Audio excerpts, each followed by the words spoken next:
예, 다니엘 특별 기도회 오늘 네 번째 시간, 주제는 경청입니다.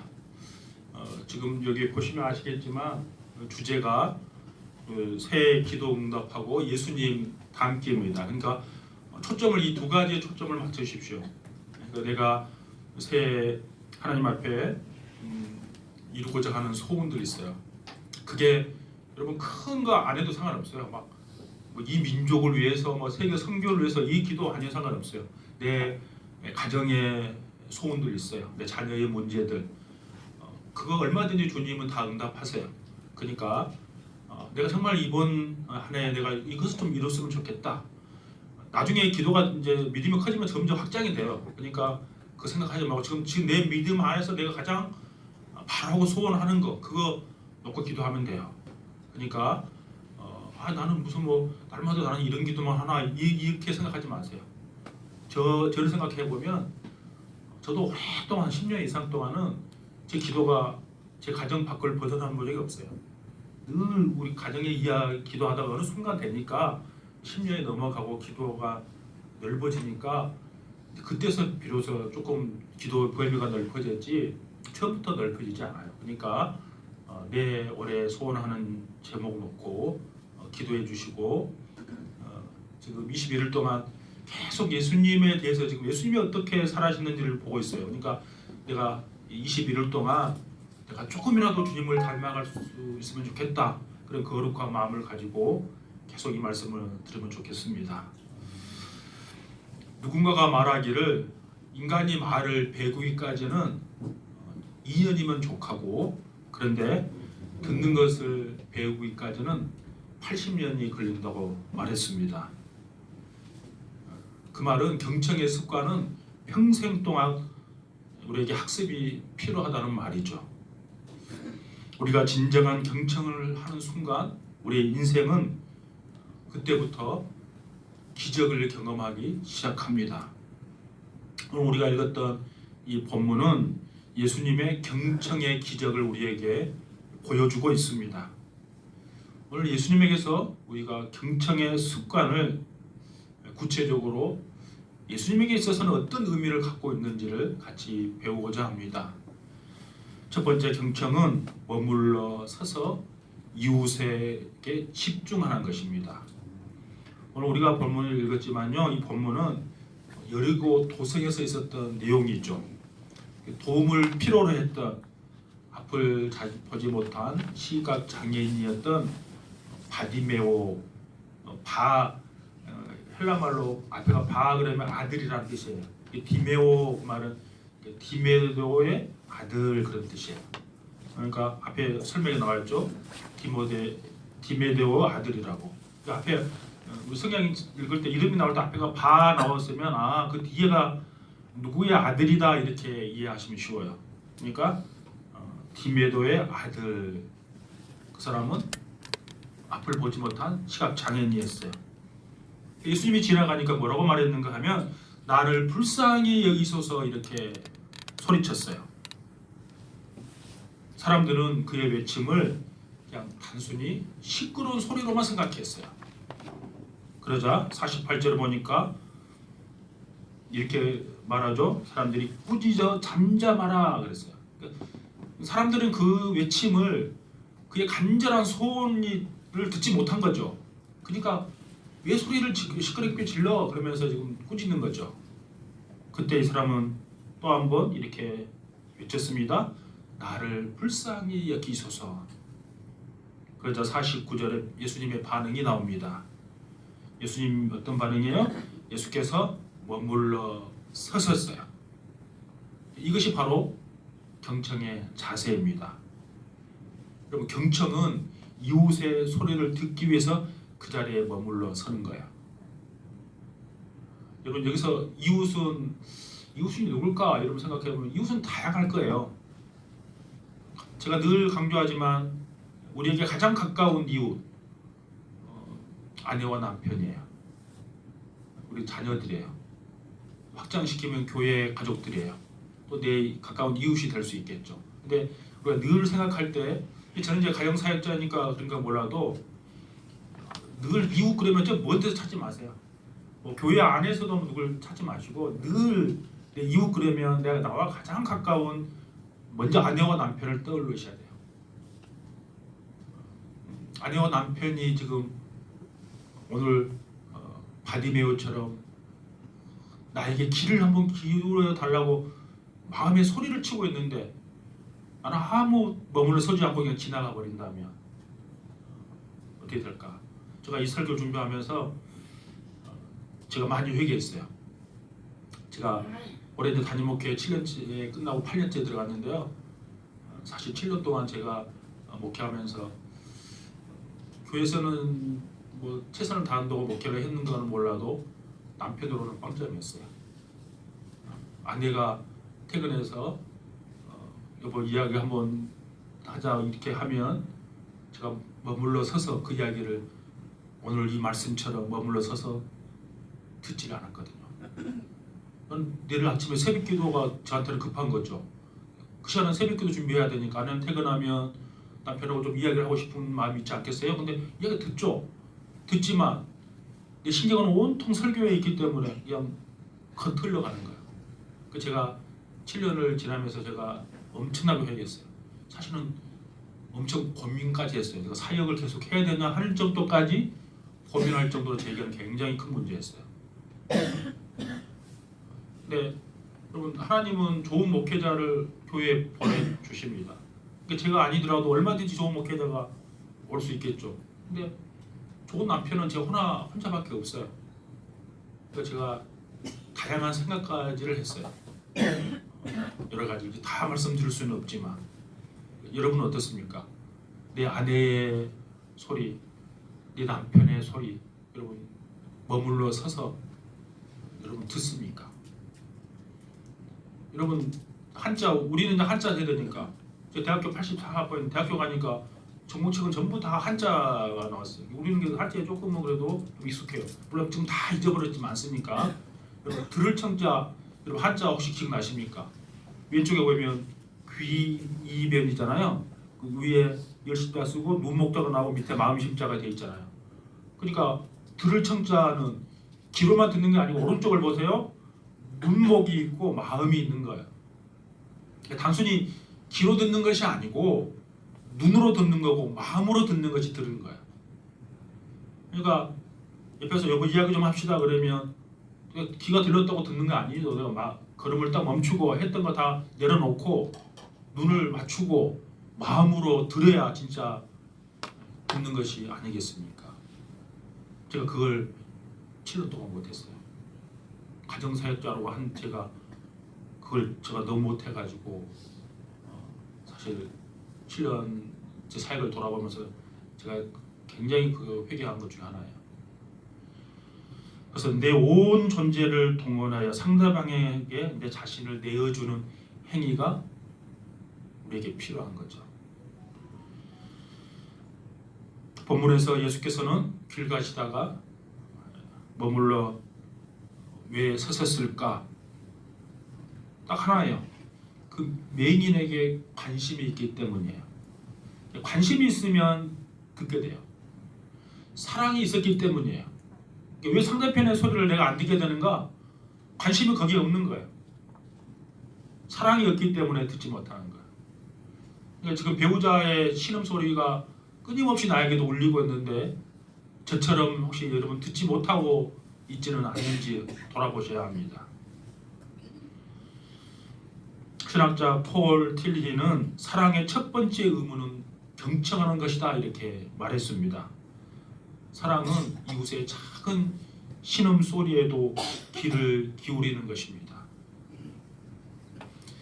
나는 이 맹인이 큰 소리로 예수님을 앞에 부르지 않고 작은 신음소리로 내었다 할지라도 예수님은 그의 외침에 귀를 기울였을 것이라고 생각합니다. 여러분 우리 복음서가에 이런 가사 있잖아요. 하나님 사랑의 눈으로 너를 어느 때나 바라보시고 하나님 인자한 귀로서 언제나 내게 기울이시니 어둠의 밝은 빛을 비춰주시고 너의 작은 신음에도 응답하시니 라고 고백하고 있지 않습니까? 그러니까 지상의 수많은 그리스도인들이 본문에 맹인처럼 지금도 여전히 예수님의 이름을 부르며 기도하는 이유가 어디에 있겠습니까? 그것은 우리가 기도하면 우리의 그 외침, 그것이 큰 소리를 냈든 아니면 내 마음의 신음소리를 내었든 예수님께서 그걸 듣는다고 믿기 때문에 우리가 기도하는 것 아니겠습니까? 그러므로 우리도 이웃의 말을 경청하고자 한다면 이웃을 바라보고 그 앞에 머물러 서서 집중하십시오. 그것이 사랑인 것입니다. 그것이 바로 기적의 시작인 것입니다. 두 번째 경청은 이웃의 마음의 소리를 듣는 것입니다. 여러분, 미국의 유명한 경영 컨설턴트 피터 드리커는 이런 말을 했어요. 제가 회사 다닐 때 이 회사 교육받으다 보면 늘 이 사람의 예화를 많이 들었어요. 아마 다 여러분 한 번쯤은 들어봤을 거예요. 피터 드리커는 이런 말을 했어요. 상대편에게 그러니까 대화 협상할 때 상대편이 말하지 않는 마음의 소리를 듣는 것이 중요하다. 상대편은 다 말을 하지 않죠. 근데 말하지 않는 마음의 소리를 들을 수 있다면 그건 최고 잘 듣는 거죠. 심리학자들은 이것을 제3의 귀로 듣는다 이런 표현을 썼어요. 상대편은 우리 가정을 생각해 볼게요. 상대편은 표면적으로 나를 막 공격하고 나를 비난하고 나에게 투정 부리고 그럴 수 있어요. 표면적으로 드러나는 거예요. 근데 심층적으로 들어가 보면 나에게 도움을 기대하고 있는지도 몰라요. 그 마음을 소리를 들을 수 있어야 돼요. 상대편이 겉모습만 나타난 것만 보지 마시고 저 사람이 나한테 왜 나를 화나게 할까 이것 보지 마시고 그 속마음은 지금 어떤 마음인지를 볼 수 있어야 된다는 거죠. 그래서 이웃을 돕고자 하는 모든 사람들은 이웃의 소리를 마음으로 듣는 연습을 하셔야 합니다. 여러분, 상대방이 마음을 열도록 또 그 마음의 이야기에 공감해 보십시오.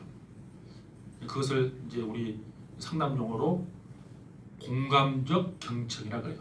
상대방의 이야기를 듣는데 그냥 단순히 듣는 게 아니라 공감하면서 듣는 그게 최고의 기술이라 그래요. 상담사들은 이 공감적 경청의 기술이 없으면 상담을 못 해요. 왜냐하면 그 사람하고 계속 이야기를 이끌어 가야 되거든요. 저도 상담을 진행을 해봤지만 상대편의 이야기를 계속 끌어내서 이끌어가는 것이 쉬운 게 아니에요. 이끌어가려면 어떻게 하냐면 계속 공감적 경청을 해야 돼요. 예를 들면 이런 거예요. 여러분, 공감적 경청을 못하는 것이 어떤가 하면 부부 사이 한번 제가 예를 들어보겠습니다. 제가 신혼 때 잘못했던 걸 한번 제가 언젠가 한번 예를 들은 것 같은데 잘못했던 거 한번 예를 들어보겠습니다. 제 아내는 정말 어렸을 때 시집 와가지고 아무것도 모를 때 시집 왔어요. 근데 그것도 어머님 모시고 살았기 때문에 너무 힘들어했어요. 제가 어느 날 출근하고 오니까 제 아내가 한 1년쯤 지났나? 한 2년쯤 정확하게 모르는데 한 2년쯤, 2, 3년쯤 지났을 때 여보, 어머니는 당신이 있을 때하고 없을 때하고 내가 출근할 때하고 있을 때하고 나를 대하는 게 좀 달라요. 내가 너무 힘들어요. 이렇게 일하게 하는 거예요. 그때 저는 이제 상담도 공부 안 하고 안 할 때니까 조금 어머니가 좀 뭐 그런 것보다 이 정도만 생각했죠. 그러면 그때는 제가 나중에 제가 상담을 공부하고 나서 그때 내가 했던 말이 얼마나 잘못된 말인지 알았어요. 제가 뭐라고 얘기했는가 하면 여보, 어머니는 연세가 높으시니까 잘 변하지 않을 거야. 그러니까 우리는 젊으니까 우리가 조금 더 생각이 유연하니까 어머니를 조금 더 이해하자. 틀린 말은 아니죠. 틀린 말은 아닌데 제 아내한테는 엄청난 상처가 되는 말이죠. 이 공감적 경청을 못하니까 그래요. 그때 뭘 한마디 하면 돼요? 여보, 당신 있을 때하고 없을 때가 어머니가 나를 대하는 거 다르다 그러면 어머니가 그렇게 대했구나 이러면 되는 거예요. 이게 가장 기본이에요. 그 이야기를 그대로 가져와서 그렇구나 그것만 붙이면 돼요. 이게 가장 기본적인 공감적 경청이에요. 그 말을 이어가는 거거든요. 제가 그래서 대학원 가서 내가 이런 남편을 살고 얼마나 힘들었을까 그 생각을 제가 한 적이 있어요. 우리 이번에 고등학교 입학한 친구들 있죠. 고등학교 우리 대한민국에서 고등학교 3년 굉장히 힘든 시간입니다. 왜인가 하면 세계에서 우리나라가 경쟁이 제일 치열합니다. 그 취업하는 데도 그렇고 힘든 거. 다른 데들은 웬만하면 나오면 다 취직해요. 우리나라 같이 이렇게 힘든 나라가 없어요. 그러니까 대학 가는 것이 첫 번째 가문이 엄청 중요해요. 그러니까 고3 동안 굉장히 힘들 거예요. 이거는 딸이든 아들이든 입학에 왔어요. 일주일 동안 지나고 와서 엄마 아빠한테 엄마 내가 일주일 동안 우리 담임 선생님 겪어보니까 담임 선생님 이상한 것 같아. 이렇게 하면 여러분 뭐라고 하실래요? 똑같아요. 이 담임 선생님 이상하구나 이러면 되거든요. 근데 엄마들이나 아빠들은 성과를 내야 되니까 야 고3 3년 동안 얼마나 중요한지 너 알잖아. 담임 선생님하고 친하게 지내야지. 이렇게 이야기하는 가르치려고 한단 말이야. 더 좋은 대답은 담임 선생님한 그런 분이 만나서 굉장히 마음이 불편하겠구나 이 정도 공감해주면 굉장히 마음을 만져준 거죠. 그러면 자기가 다 알아서 그 다음부터 다 해요. 근데 우리는 그 잘 모르니까 계속 가르치려고 하니까 나중에 우리 엄마 아빠하고는 내가 이야기 안 돼. 문 콱콱 닫고 들어가서 이야기 안 하는 거죠. 혹시 여러분은 어떻습니까? 그냥 공감적 경청, 그냥 다른 거 못 알아듣으면 그 말한 거 그대로 다시 한번 반복하면 돼요. 아 그렇구나, 그렇구나만 잘해도 아주 잘하는 거야. 제가 그걸 못했거든요. 계속 가르치려고 설명하려고 그랬거든요. 더군다나 저는 또 이제 이 T 성향이 돼가지고 공감은 그냥 1도 없고 있는 그대로. 근데 틀린 말은 안 쳐. 틀린 말은 안 하는데 얼마나 답답하겠습니까? 여러분 근데 예수님을 보십시오. 예수님은 어떻게 했는가 하면요. 우리가 요한복음 보면 예수님이 사마리아 여인을 만난 장면 잘 아십니까? 물길을 왔을 때. 근데 그 사마리아 여인이 이렇게 이야기하죠. 당신은 유대인인데 사마리아인에게 어찌 나에게 물을 달라고 합니까? 이렇게 지금 투정을 부리는 거예요. 그러면서 그의 조상 아브라함까지 이야기를 꺼내면서 계속해서 예수님에게 소위 말해서 그냥 대드는 거죠. 그럴 때 예수님이 한 반응은 가장 쉬운 반응이 뭘까? 이해가 싫으면 그냥 끊고 가볼 수도 있을 것 같아요. 근데 예수님 끝까지 그에게 공감적 경청을 들어줍니다. 그러니까 나중에 그 여인이 이렇게 이야기합니다. 이런 목마르지 않는 물을 내게 주사 다시는 여기에 물길로 오지 않도록 해주십시오. 물론 그때 물하고 예수님이 말한 물하고는 개념이 다르죠. 예수님 당신이 생수라는 것을 이야기했지만 그 여인은 이제 물리적인 물을 이야기한 거예요. 그래도 어찌됐든 간에 예수님의 공감적 경청이 그 여인의 마음의 문을 열고 이야기를 하게 만든 거죠. 여러분 상대방의 마음이 어느 정도 혹시 준비가 되어 있다면 예수님의 케이스처럼 오늘 본문에 본 것처럼 이런 질문을 해도 괜찮습니다. 51절 보십시오. 51절에 보시면 예수님께서 이렇게 말씀하십니다. 내게 무엇을 하여 주기를 원하느냐 이렇게 묻습니다. 그러자 맹인이 진심을 토로하지 않습니까? 맹인이 이렇게 말하고 선생님 내가 보기를 원합니다. 이렇게 말합니다. 그러니까 우리에게 이웃에게 이 말 한마디 조금 마음이 열렸다면 내가 무엇을 해주기를 원합니까? 이렇게 질문 던지는 거예요. 부부에게 대화에서도 마찬가지예요. 여보 내가 당신에게 무엇을 해주기를 바래? 이렇게 말하는 거야. 이 단순한 질문만 잘 연습해도 마음을 열 준비가 된 많은 사람들, 상처받은 이웃들이 마음의 문을 열고 오는 거야. 그걸 하지 못하면 마음 문을 딱 닫고 이야기 안 하는 거야. 많은 부부들이 대화가 끊긴 이유가 바로 이런 것 때문에 끊기는 거죠. 그래서 경청은 내 이웃의 마음의 소리를 듣는 거야. 세 번째 경청은 이웃의 믿음의 소원을 깨우는 것입니다. 사람은 누구나 믿음의 소원을 갖고 인생을 살아갑니다. 누구나 믿고자 하는 바가 있다는 말씀입니다. 어둠 속에 사는 이웃도 밝은 내일을 믿고자 합니다. 가난 속에 사는 이웃도 풍요로운 내일을 살고자 합니다. 실패를 거듭한 이웃도 성공하는 내일을 믿고자 합니다. 병약한 이웃도 건강이 회복된 내일을 믿고자 합니다. 그런데 우리 중에 그런 내일을 말하는 이웃들을 좌절시키는 사람이 있는가 하면 그런 믿음의 소원을 늘 격려하며 복돋아주는 사람이 있죠. 그런 사람이 돼야 되는 거죠. 근데 거기에 전문가들이 보통 뭐 상담자, 치료자라 그랬지만 내가 전문 상담자가 치료자가 아닌다 할지라도 상대편의 이야기를 잘 듣고 복돋아 줄 수 있다면 그건 너무 귀한 거죠. 그래서 경청은 이런 믿음의 소원을 가장 효율적으로 깨우는 처방이라고 할 수 있습니다. 내가 전문가가 아니라도 그래서 내가 저 사람에게 가서 어떤 이야기를 하면 이 사람은 내 이야기를 다 들어주고 어떤 해결책을 해주지 않아도 해결을 받는 것 같은 느낌이 드는 사람 여러분 있지 않습니까? 그게 최고의 상담가죠. 여러분 오늘 본문의 주인공 맹인도 얼마나 눈을 떠보고 싶은 소원이 있었겠습니까? 근데 예수님은 이 사람에게 어떻게 말씀하신지를 보세요. 52절 보십시오. 예수께서 이르시되 가라 내 믿음이 너를 구원하였느니라 그랬습니다. 그러니까 예수님이 너는 어차피 볼 수 없다. 운명이니까 포기하라 이렇게 말씀하실 수도 있죠. 근데 그분은 절망의 도구가 아닌 희망의 도구이기를 원하셨습니다.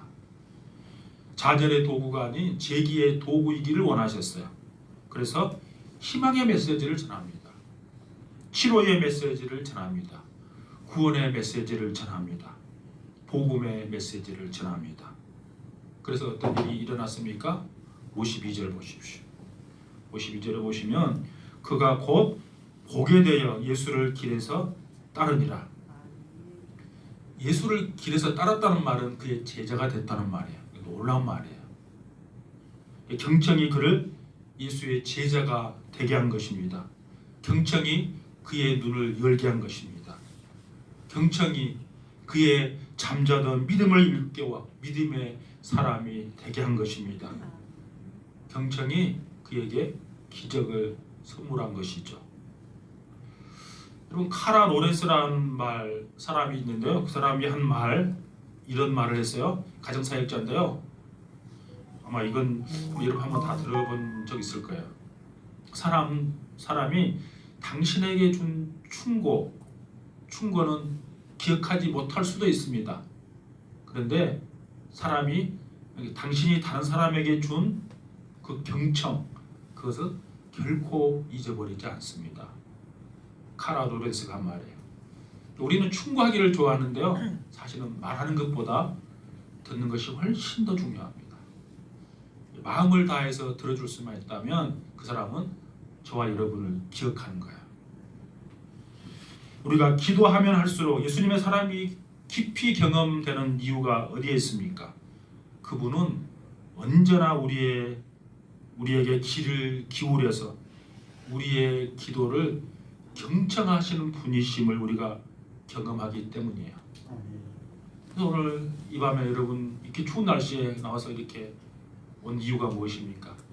내가 마음을 다해서 소리를 내든 아니면 신음소리를 내든 하나님 앞에 나와서 주님의 이름으로 기도하면 우리의 기도를 주님께서 들으신다는 확신이 있기 때문에 오늘 이 시간 나온 거 아닙니까?